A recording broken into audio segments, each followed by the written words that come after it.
నమస్తే ఫ్రెండ్స్, నేను మీ Vandana. Welcome back to Vandana natural kitchen.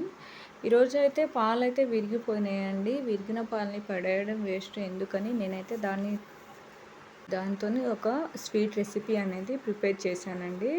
ఈ విరిగిన పాలని ఇట్లా వంపుకొని ఒక ముద్దలాగా చేసుకోవాలండి. అలా ముద్దలాగా చేసుకొని కొద్దిసేపు అయితే చల్లారనివ్వాలండి. లేకుంటే కొద్దిగా అయితే వాటితోనైనా కడిగేసుకోవాలండి. ఇలా కర్చీప్లో వేసేసి వాటితో కడిగితే అవి చల్లగా అవుతాయండి.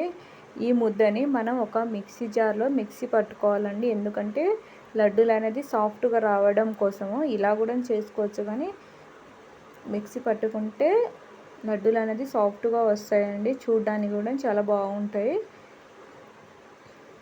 తర్వాత స్టవ్ మీద ప్యాన్ పెట్టేసి అందులోకి 1/2 టేబుల్ స్పూన్ ఆయిల్ కొంచెమే వేసుకోవాలండి. ఎందుకంటే మళ్ళీ లడ్డు చేసేటప్పుడు ఆయిల్ అనేది ఊరుతుందండి. అందులోకి 1 టేబుల్ స్పూను శనగపిండిని కలుపుకోవాలండి. శనగపిండి 2 మినిట్స్ కలిపిన తర్వాత అందులోకి యాలకుల పౌడర్ 2 స్పూన్ల యాలకుల పౌడర్ని అయితే యాడ్ చేసుకుంటే స్మెల్ అనేది బాగా వస్తుందండి. లడ్డూల స్మెల్ అనేది.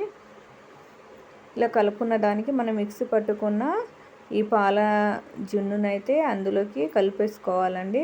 ఒక 2 మినిట్స్ కలిపినాక కొంచెం గట్టిగా అవుతుందండి. గట్టిగా అయిన తర్వాత అందులోకి జున్ను అయితే ఎంత ఉందో అంతే బెల్లాన్ని యాడ్ చేసుకోవాలండి. అలా యాడ్ చేసుకున్నాక కలుపుతూనే ఉండాలండి. ఎందుకంటే మళ్ళీ పాకం అనేది దగ్గర పడేటట్టు, అంటే ఆ పిండి అంతా జున్ను అంతా దగ్గర పడేటట్టు మనకు 10 మినిట్స్ అయితే మీడియం ఫ్లేమ్లో ఉండనియాలండి. చూడండి, నాకైతే 10 మినిట్స్ తర్వాత ఇలా వచ్చిందండి. ఈ కన్సిస్టెన్సీని ఒక ప్లేట్లో తీసుకున్నాను. ప్లేట్లో తీసుకొని లడ్డూ లెక్క ప్రిపేర్ చేసుకున్నానండి. ఈ మొత్తాన్ని ఇలా లడ్డూలుగా ప్రిపేర్ చేసుకున్నానండి. లడ్డూలు అయితే చాలా బాగుందండి. మీరు కూడా విరిగిన పాలను వేస్ట్గా పడేసిన కంటే ఇలా స్వీట్ రెసిపీ అనేది తయారు చేయండి. మీకు నచ్చితే ఒక లైక్ అండ్ మీ ఫ్రెండ్స్కి షేర్ చేయండి. మీరు ట్రై చేయండి. మీకు ఎలా వచ్చిందో చెప్పండి. చూడండి, సాఫ్ట్గా ఎంత బాగున్నాయో లడ్డూలు కూడా. ఈ దీపావళికి ఈ స్వీట్ రెసిపీని మీరు ట్రై చేయండి.